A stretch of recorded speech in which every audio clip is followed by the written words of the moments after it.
Hey, I'm Saara Myrene Raappana, and I'm going to read you a poem that appears in the latest issue of 9 Mile magazine. Look at these fantastic writers whose work you can read if you purchase this issue at 9mile.org or your favorite local bookstore.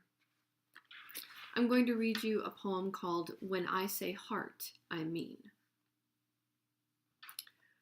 When I say heart, I mean that once upon a time, lion-hearted Richard fell, arm arrow-struck and gangrenous.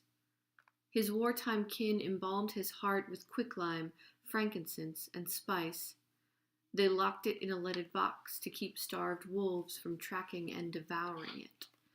They mixed and cast what spells they had to render Richard's many-chambered life into the stillest, flattest stone.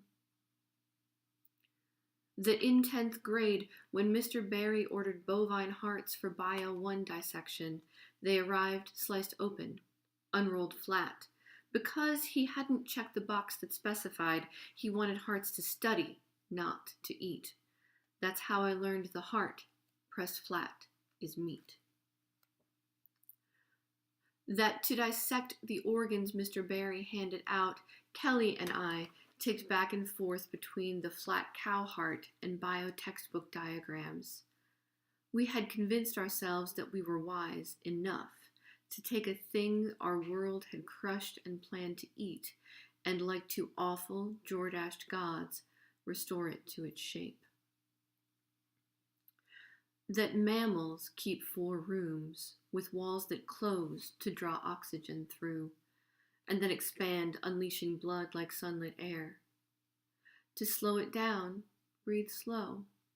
My mother said, "Shh, shh, my dear, you are as safe as kids in lands we bomb are not."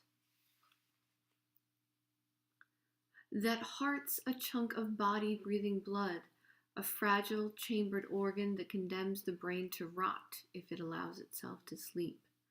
Tired flesh inside tired flesh that like a fist has to unfurl to keep from choking what it wants to hold.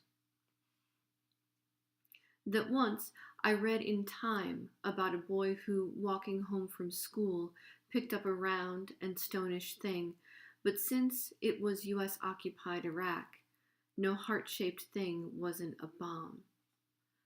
The doctors called him Lionheart.